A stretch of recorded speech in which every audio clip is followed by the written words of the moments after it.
A graça e a paz, pastor Luiz Roberto. Nós estamos aqui para, nessa aula, a gente poder fazer ativação do entendimento. Esse título, ativação do entendimento, quer dizer o seguinte: numa pregação, o entendimento de cada um daqueles que estão ali ouvindo a palavra, a mensagem, a pregação, esse entendimento, essa mente precisa ser ativada.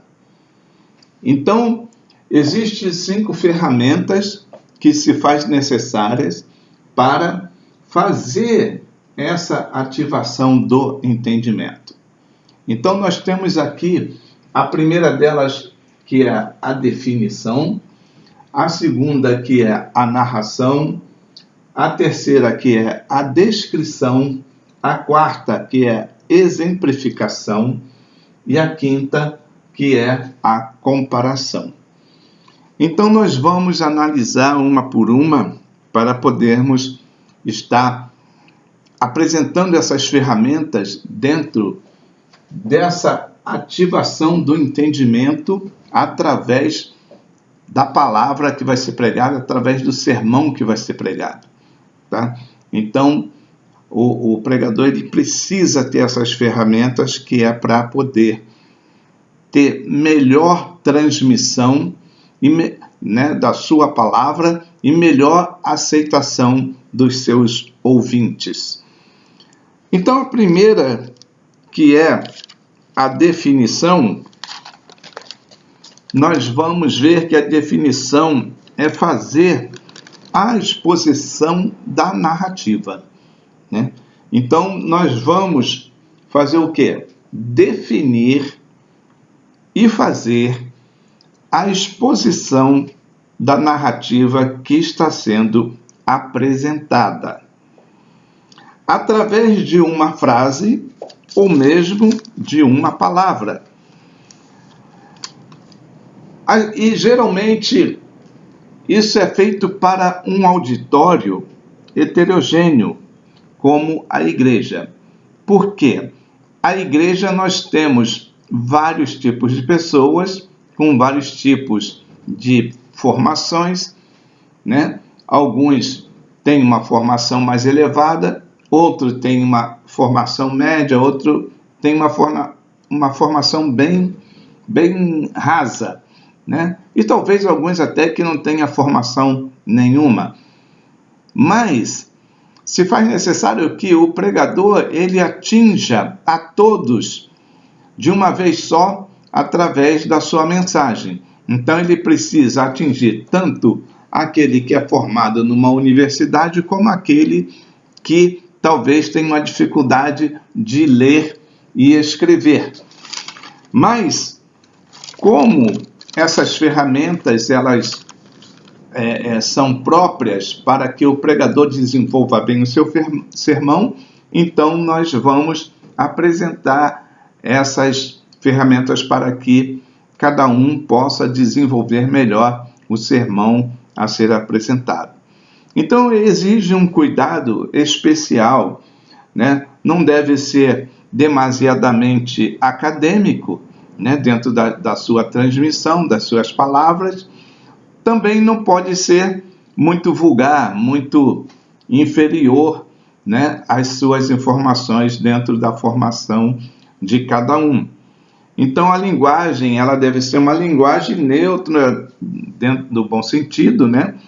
Simples, mas objetiva. Ela precisa alcançar a sua objetividade naquilo que está sendo falado. Qual é o alvo? Né? Qual é o sentido? Qual é o objetivo? Aí precisa ser alcançado através da transmissão. Agora nós vamos para o segundo ponto, que é a narração. A narração, ela se baseia em um fato para ser esclarecido e também uma verdade, a verdade bíblica, que precisa ser esclarecida e transmitida. Então isso precisa levar o auditório a fazer parte da narrativa, que está sendo apresentada. Ele precisa ter esse contato, esse sentir inserido dentro do contexto daquilo que está sendo falado, né?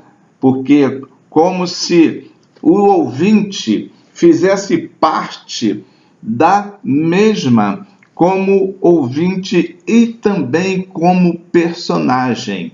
Então, essa narrativa, essa narração vai levar o pregador a inserir os seus ouvintes como personagens da sua narrativa.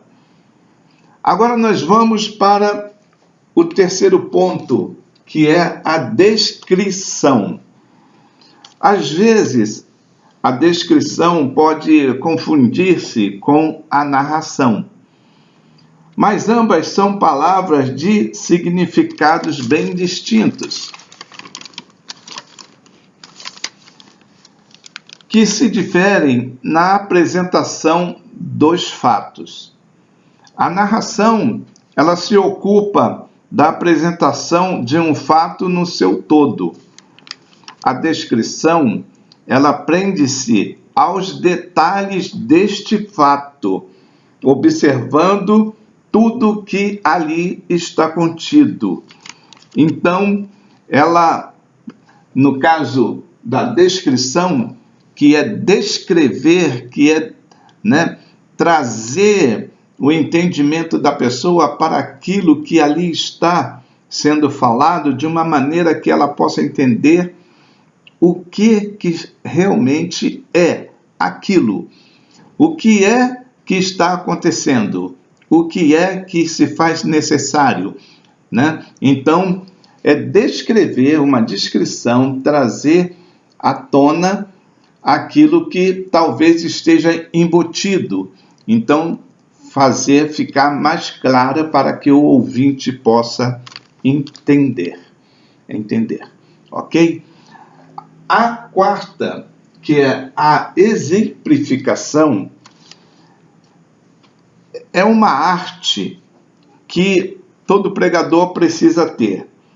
Usar essa contribuição à sua pregação para ilustrar verdades abstratas, ou seja, verdades que não estão claras, né? Então ele precisa trazer as claras, né?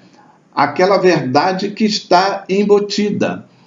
Então ele tem que usar dessa sensibilidade, dessa ferramenta para trazer uma verdade que, quando se lê ou se fala de um fato, talvez não está tão nítida ao entendimento do seu público. Então ele precisa fazer com que essa verdade se torne entendida, né? O público consegue entender o que está contido ali. Então, eu vou usar agora de um exemplo, né? No caso, quando se vai falar da Trindade, então pode ser usado um triângulo para poder demonstrar a igualdade e perfeição dessa Trindade, um triângulo, né? Pai, Filho e Espírito Santo, né? Cada um na ponta de um triângulo, né? Tendo a mesma força, o mesmo poder, a mesma igualdade, demonstrando ali uma coesão, né? Também pode ser exemplificado através de um copo com água a ação do Espírito Santo na vida da pessoa, né? Como o copo quase vazio, o copo pela metade, o copo cheio, o copo transbordando. Então, são esses tipos de exemplificação que vai trazer um esclarecimento para as pessoas que estão ouvindo. E a última, nós vamos falar, é a comparação. A comparação, ela procura mostrar o contraste entre coisas e fatos. Ela vai fazer um contraste, vai mostrar uma coisa, né, comparando com outra, ou contrastando com outra. Então, essa é a parte da comparação, fazendo a sua comparação, uma coisa com a outra, tá? Aquilo que de repente, o que é escuro, o que é claro. Qual a comparação que pode ser feita através disso, das trevas e luz, né? Então, todo um comparativo ali. Então, esse é bem simples, né? Não tem muito o que explicar, muito o que falar. É uma comparação, fazer uma comparação entre os fatos e a verdade ali sendo apresentada. Então, essa é a aula que nós estamos tendo a respeito dessas ferramentas, né, de ativação do entendimento.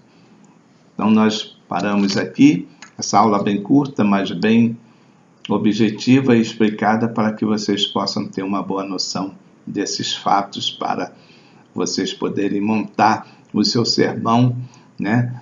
Ter ferramentas para você fazer a sua explanação. Em nome de Jesus, Deus abençoe.